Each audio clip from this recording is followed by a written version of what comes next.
Throughout the duration of the Pet Girl of Sakurasou, both the characters and viewers are faced with the question, how does talent affect someone? I finished the Pet Girl of Sakurasou only a few weeks ago, but the show, and more particularly that question, has been stuck in my mind ever since. I have more than my fair share of quarrels with the Pet Girl of Sakurasou, but its focus on talent and its themes presented are not among them. The Pet Girl of Sakurasou opens with Sakura-Tinted having lived in Sakura Hall for some time with a determination to escape from his particularly strange doormates. These doormates happen to make up of what Sarata describes as a den of freaks. While that might not be entirely untrue, the people he lives with are also genii of arts and technology. Later joining the hall is Mashiro Shina, a notably different case. Unbeknownst to the others at first, Mashiro is a world-class artist already with a successful history. Along with her, we have Ninosuke Akasaka, who has already been hired by large companies for his achievements in technology, and Misaki Komizuga, who has already produced a commercial anime with writing from Jin Mitaka.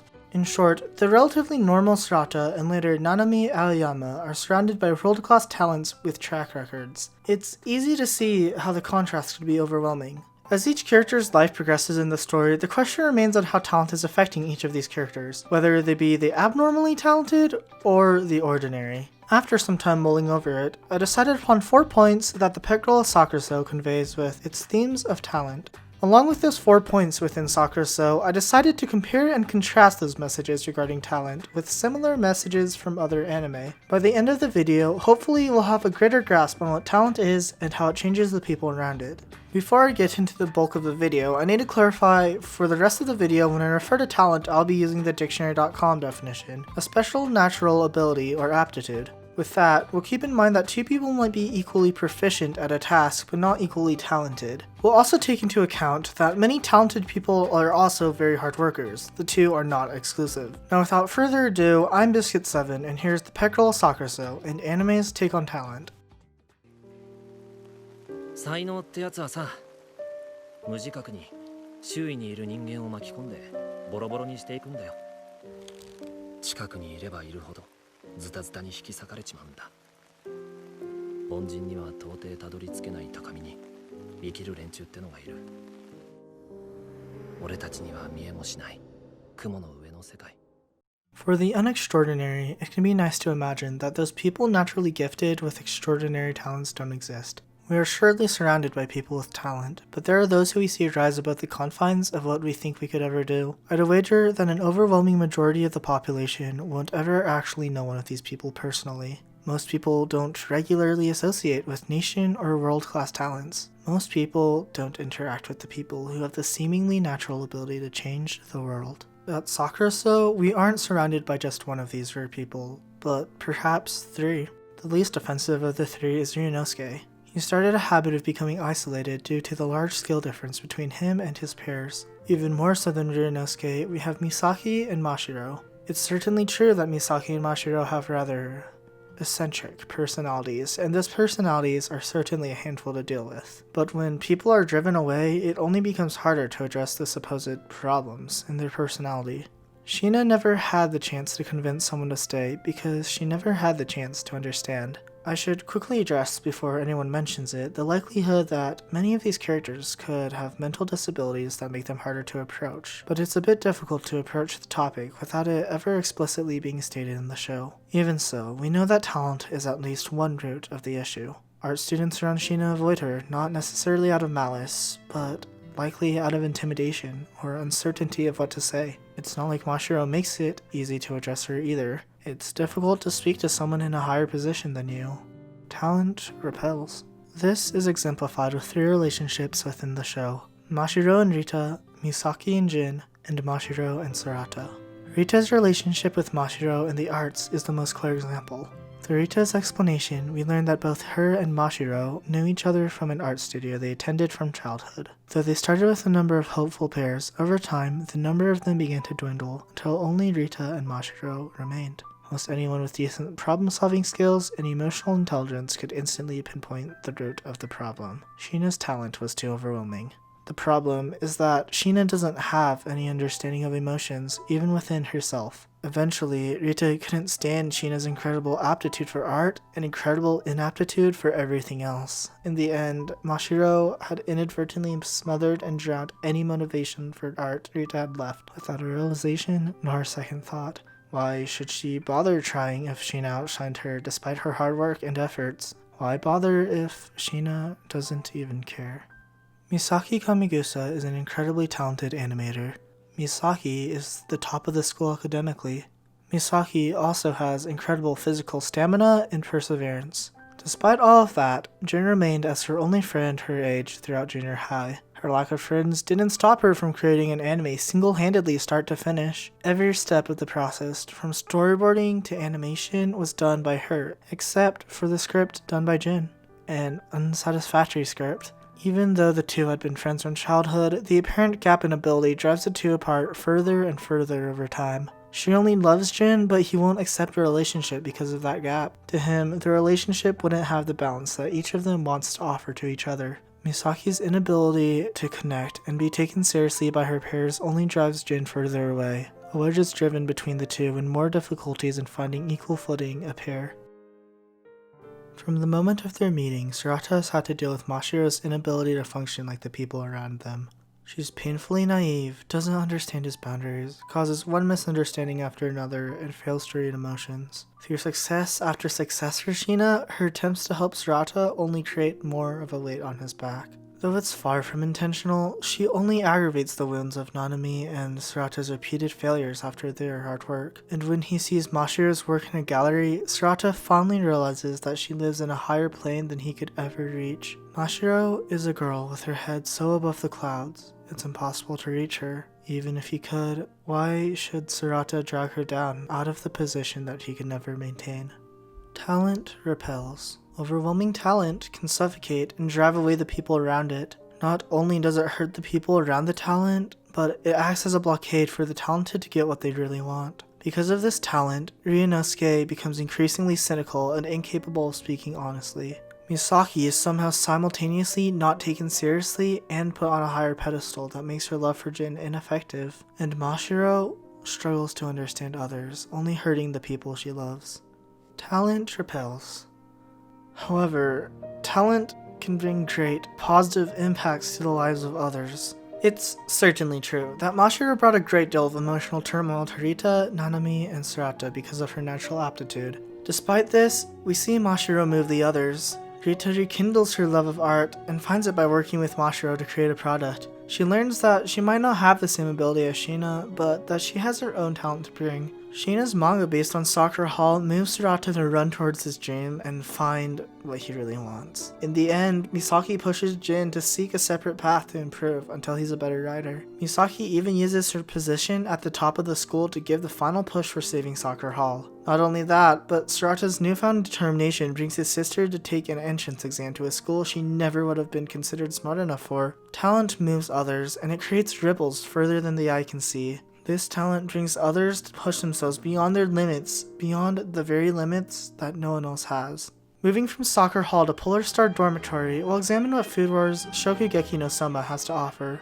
I have my fair share of complaints with the show, especially past the first season, but something that always stuck out to me was the evolution of Megumi Tadokoro. If you're unfamiliar with the show, let me fill you in. Shokugeki no Soma follows, Soma at a prestigious cooking school with an extremely low graduation rate. A low graduation rate means a high dropout rate, and among that pool of probable dropouts is Megumi Tadokoro. Essentially, a single failed grade on any assignment would lead to her resignation. Fortunately, her timid nature coincidentally leads her to partner with our talented protagonist on his first day. Whether she likes it or not, she is dragged along with Soma as his new friend. Soma is very much talented. You can see that from the get-go. He stands on the same footing with the likes of Akira, Ikumi, and Alice, all with extremely deep knowledge of their specialty and the workings of cooking. Soma doesn't exactly have that knowledge besides the things he picked up working at a diner. With just talent, passion, and a dash of notoriety, Soma essentially befriends every top student in his grade. If you think about it, Megumi is the only one we meet who not only doesn't have a reputation, but is actively struggling to keep up. If that's the case, what allows Megumi to stand on the same ground as the top cooks in her grade? What type of tricks does she need to employ to stay on the same track?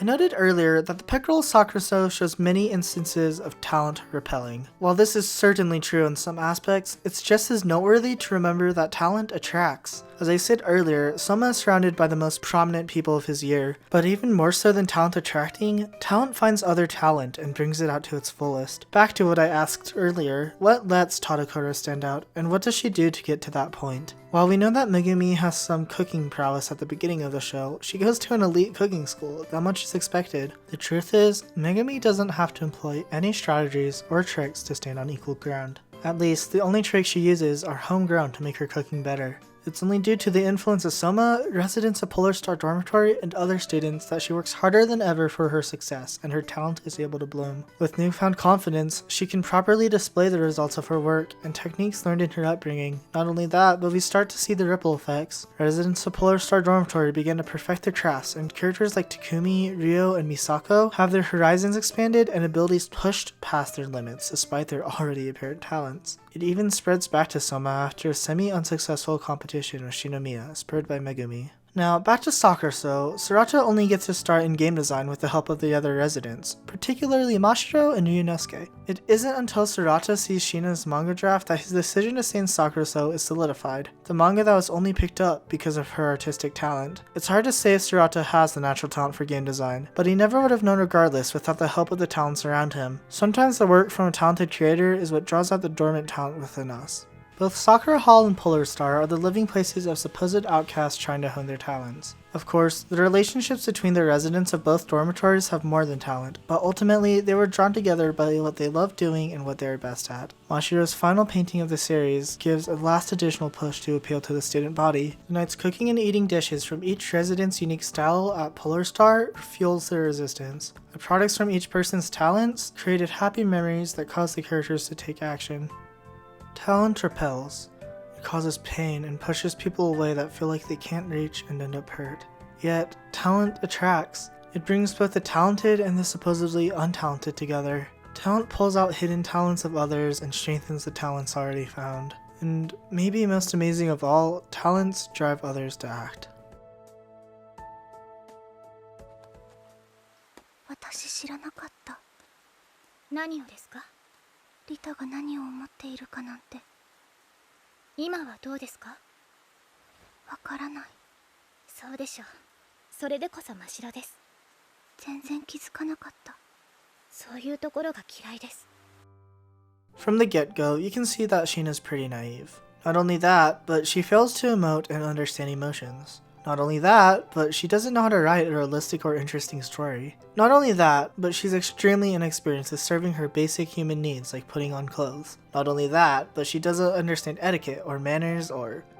You get it. Needless to say, Mashiro is blind to the world around her. Despite her best efforts, she never fully grasps what is happening and how the people she lives with feels. It's not just her. Ryunosuke and Misaki are almost just as bad in some ways. The emotional insensitivity of the three aren't directly linked to their talents, but rather the consequences of having one. To be honest, I would guess that Mashiro's incompetence probably stems partly because of bad parenting. I mean, someone had the bright idea to send her to Japan with no supervision even though she has a complete lack of skills. Either way, we constantly see Shina attempting to further her knowledge for her manga in intrusive ways. She lived a life wholly dedicated to art, so despite her talents in art, the writing in her manga makes the entire production fall short. The things Shina has experienced isn't enough to measure up into a good story. With Shina's previous classical art experience, there is never a reason for her to look outside of herself. From the start, people never fit into Mashiro's line of work. In a way, it's understandable to see how easy losing connection to the world outside could be. As she draws closer to her talent, she only becomes blinder to her surroundings.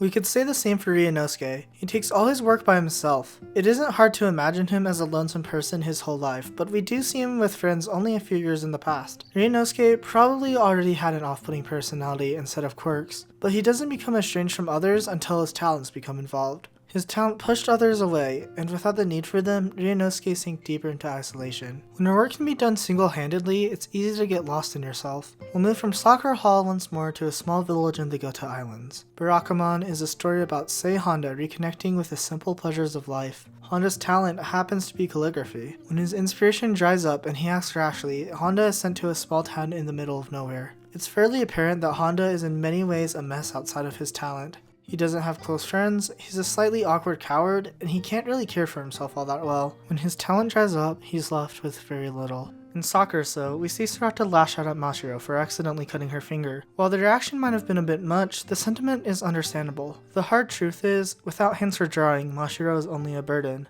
Mashiro will be left with nothing. Both Barakamon and the Pet Girl of Sakurasou are about connection as much as anything else. Honda's world completely transforms as he spends time with the kids around him. He learns skills to broaden his horizons, but more importantly, he finds people in his life that he cares about and people in his life that care about him. He never goes through a complete metamorphosis and he's not unrecognizable by the end. It's only through the experiences with others that Honda's calligraphy can evolve, and even if his calligraphy fails, it's hard to say that those experiences were regrettable. Over this time, Honda learns to live for more than his talent. In a similar way Honda left with the initial purpose of improving his craft, Mashiro comes to Japan to be a better mangaka. I think it's safe to say that Honda has these human experiences first and inadvertently becomes a better calligrapher. Contrary to that, Mashiro only tries to improve her manga and inadvertently has these human experiences. Either way, by learning for her manga, she learns for herself in the process. She develops these relationships that are no longer just to write a better story, but to connect. Similarly for Ninosuke, he goes to Soccer Hall for a proper environment to work and finds more than that. The two learn to live for Soccer Hall, they learn to live for more than talent. The two lived a life blinded by talent, but the veil is lifted for both of them as they step outside.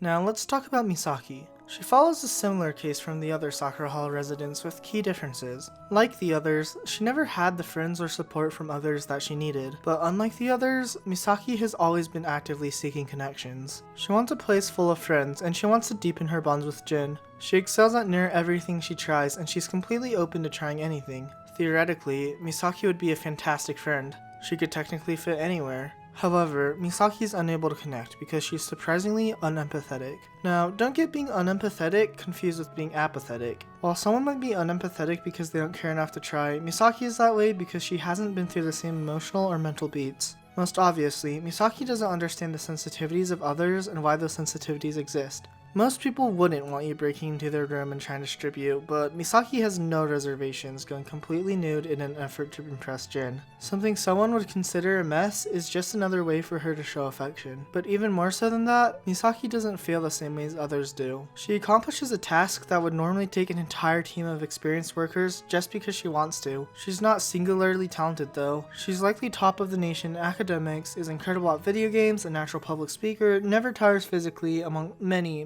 other qualities. Misaki is so impossibly talented, it's impossible for her to fully understand another's reservations, even if she tried. She doesn't understand Jin's feelings of inferiority when he works with her. Misaki spends a great deal of her time trying to build the empathy to understand not just Jin, but her other dorm mates. Misaki struggles to relate because her natural ability is so much further ahead than others. When you're running ahead, it's hard to look back and call to the people behind you. Such is the case for Tobio Kageyama in Haikyuu, particularly during his middle school years. Kageyama is a natural far beyond the ability of peers. Not only was he already one of the best middle school setters in Japan, but we know he is more than capable in areas outside of his setting. His jump serve and stamina are outrageous, to name a few examples. Being unwilling to lower his standards for others, his demands eventually push his teammates too far. Blinded by the height of his abilities, he didn't realize the effects until his teammates had already given up on him. Fast forward to high school. Kageyama arrives at a less than fantastic Karasuno High School. This time, he has the resolve not to push the people away from him. Kageyama begrudgingly works to understand the limits and the feelings of the people around him, but he isn't the only thing changing. When he grows from middle to high school, things around him change. He is now surrounded by new teammates and new rivals, some with similarly national level talents.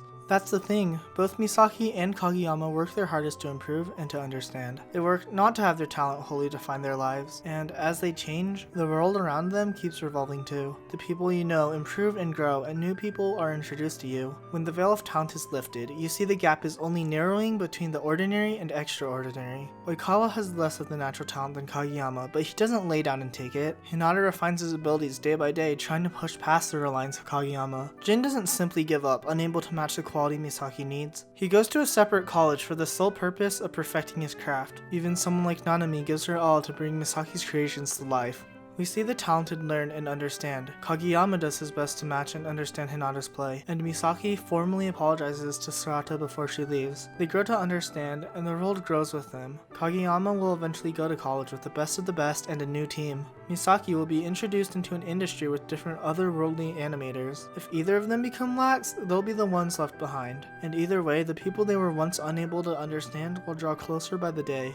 Some people like Mashiro, Ninosuke, and Kanda open their eyes from talent to find a world of people and experiences that they were previously oblivious to. In fact, they might open their eyes to find that there's plenty of catching up to do. Some people, like Misaki and Kageyama, desperately reach beyond the fog to catch the hands of the people working their way closer. Talent can blind a person, and talent can leave a person with nothing. But for everyone, there's a world outside of talent that you only need to reach a bit further to find.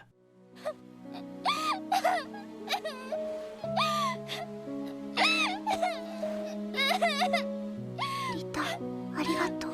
マシロ、今までありがとう。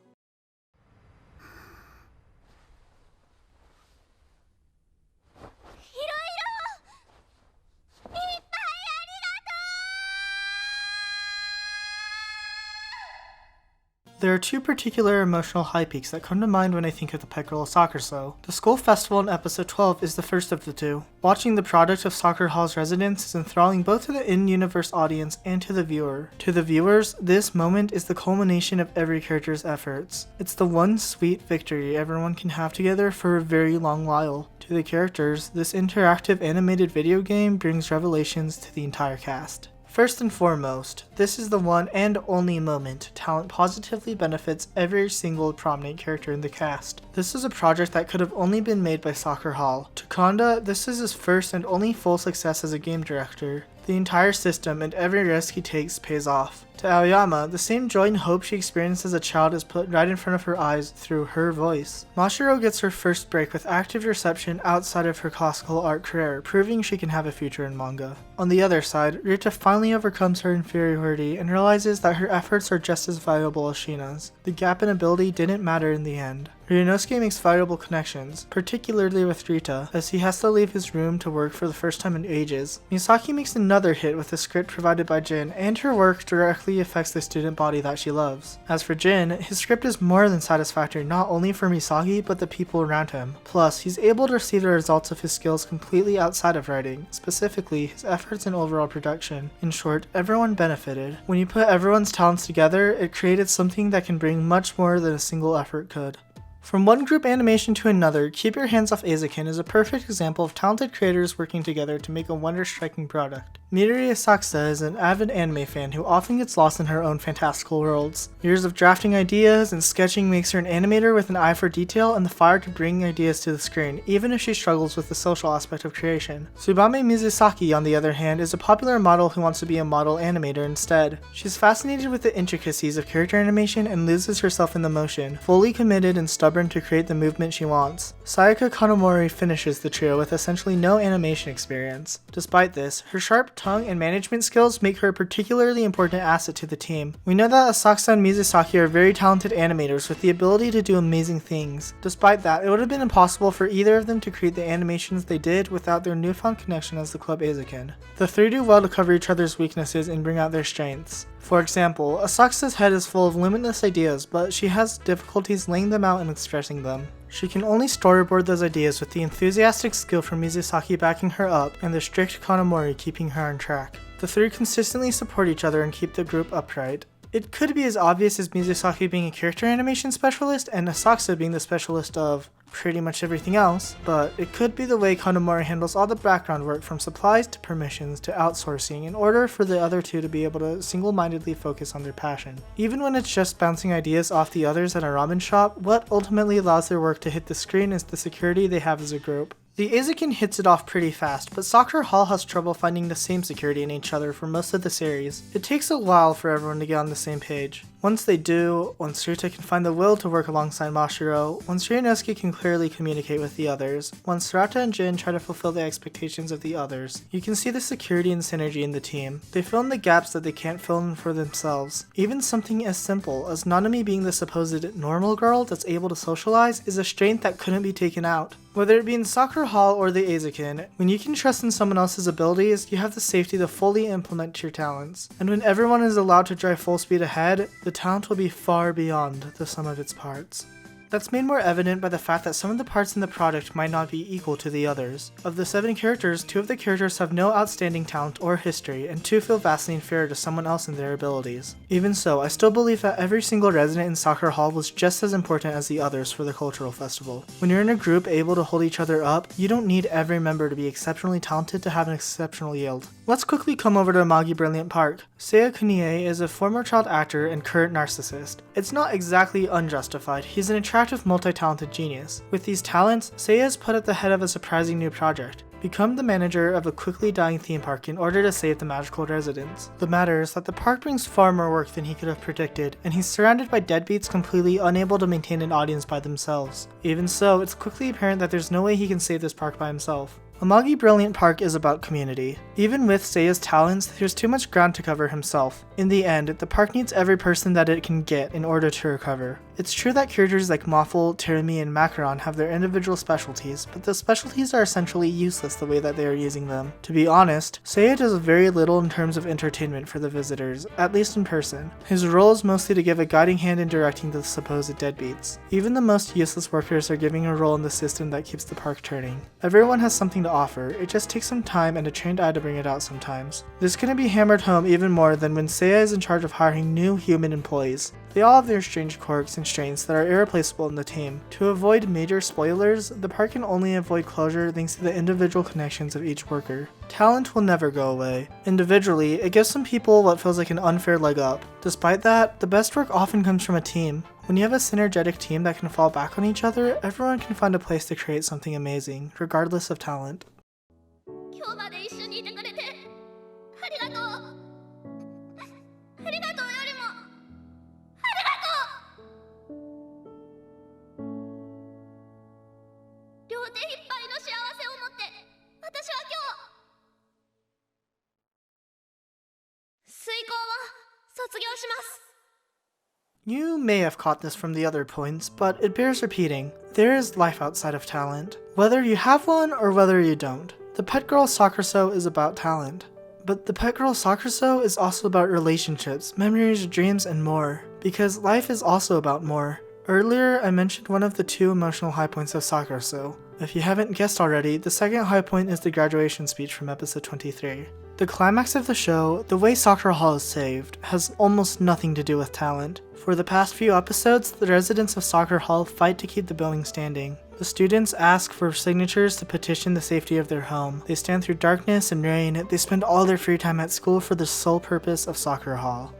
Sakura Hall represents the relationships crafted and the memories created. They don't want it torn down. Sakura Hall represents a new understanding. To Sarata and Nanami, it represents failures, repeated heartbreaking hardships as they repeatedly try to reach their goals. It represents a new understanding of the people that felt otherworldly and an understanding of how to recover. To Ryunosuke, it represents making new friends that can last through thick and thin. It represents a new understanding of the meaning of relationships and love. To Jin, it represents feelings of devastation and redemption. It represents a new understanding of inferiority and the drive to bridge the gap between the people he can't reach. To Misaki, it represents empathy, friends, and what bonds forge those links. It represents a new understanding of emotions and how they affect her and the people around her. To Mashiro, Sakura Hall represents a new understanding of everything. Sakura Hall represents a whole world slowly opening up to her. Sakura Hall represents a new understanding of what her talent means and what she can do with it. To every single one of them, Sakura Hall represents the people there and the memories they've made. Talent had a play in the experiences made, but Sakura Hall is so much more than that. The residents of Sakura Hall struggle as they recognize the value in life outside of talent. In contrast, Shigeo Kageyama, aka Mob from Mob Psycho 100, recognizes this truth quickly. Mob, despite having extreme psychic potency and power, struggles in finding confidence in his emotionless, monotonous life. It's apparent to him that psychic powers won't win the things he wants: good grades, athleticism, and most importantly, his longtime crush. With hopes of being more than a one-trick pony, he begins working for Arataka Regan and joins the Body Improvement Club. These actions kick off the beginning of a rebirth for Mob. He doesn't only better his talent, but he gains a deeper relationship with his brother, an array of supportive friends and connections, and a senior to have his back. It's pretty clear that his talent is more than impressive, but real, concrete happiness lies beyond just talent. and oftentimes, living out of your talent only raises its limits. Mob can most directly be compared to Sheena. Both give rather apathetic first impressions and have remarkable talents that leave gaps in making friends and other important aspects of life.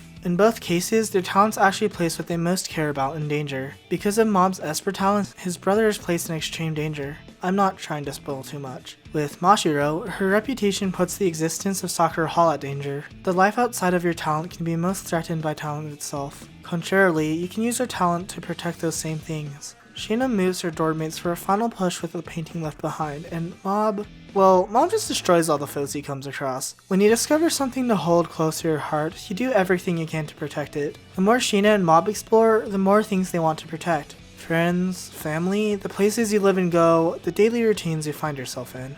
These things become far more important than talent. When you re-examine it, talent is really just a tool to do all you can in these uncertain situations. By no means did Mashiro single-handedly save Sakura Hall with her art. In fact, the reason Sakura Hall remains standing has almost nothing to do with talent. The only talent-related factors were the painting and Mashiro's school rank. The residents didn't need talent when they stood out early morning and late night collecting signatures. Rita didn't use exceptional talent to craft and distribute her flowers to the students. Jin deceiving the principal wasn't his talent, and neither was Misaki's speech. Every emotion that saved their home was only an action of dedication from the heart. The best things in life can exist outside of talent, and the best things in life sometimes only need devotion and courage to protect. For my final anime comparison, let me talk about Sound Euphonium. Gosh, I love Sound Euphonium. I'll do my best not to gush about it and spoil everything. Sound Euphonium is not about talent. Sound Euphonium is largely about passion. Sound Euphonium is about Kumiko Omai finding her love for band. A high school band is going to include a lot of people. There will be the naturally talented like Asuka, Sapphire, and Reina. There will be people who work themselves half dead and still come up short like Natsuki or Hazuki. There are people that find themselves in between like Shuichi or like Kumiko. The students of Kitoji High School Concert Band work tirelessly to achieve success in hopes of making it to the national competition. In Sound Euphonium, talent is not an end-all solution. Even talented characters struggle to achieve their goals. Whether it be family interference or a love that might never come to pass, it's unclear whether these goals outside of talent can be achieved. Talent won't save you from despair. On the other side of the spectrum, the untalented can still feel hope and success. It's clear when at nationals would be just as important to the classmates who failed the audition. Even in the middle of someone like Kumiko, it's hard to even get off the ground. With or without talent, every character has their reason why they want to play. Natsuki, Kumiko, and Mizore are perfect examples of three girls all struggling to find the will to play their instruments even with the gap in the natural talent between the three. Everyone at Kitoji has their own motives and their own journeys, prodigy or not. Likewise, everyone in Sakura Hall has their own motives and journeys. Sarata lacks the will and reason to become a game developer for the longest time. On the other hand, Mashiro has been a painter from childhood. Nanami also had her dream from childhood. The three have different origin times, family backgrounds, personality, and talent level. But, talented or not, everyone gets their own share of despair and hope. Talent isn't the only solution. It's not even the only motivator or factor, and sometimes it has nothing to do with the situation at all. Saving Sakura Hall and the victories of Kitaji only have to do with whether the students would do everything to make it to that point in the first place. Whether it be at Sakura Hall, Kitoji High School, any of the many other places I've mentioned, or anywhere at all, talent is just one aspect of life among many. Talent exists. It can change people, rip them to shreds, or build them up. It can blind the talented to the world around them and drive them from others. Even still, the people around still change and grow. Talent is more than one person. A strong group made of the talented or untalented makes a change. And maybe most of all, there's more to life than talent. It's up to each person to find the things they treasure and protect those things. Everyone will struggle and everyone will succeed eventually. Yes, talent affects us. The people at Sakura Hall and the people here in the real world. It's up to us to decide how it will affect us. And it's ultimately our choice to be consumed by talent or to live the life beyond talent.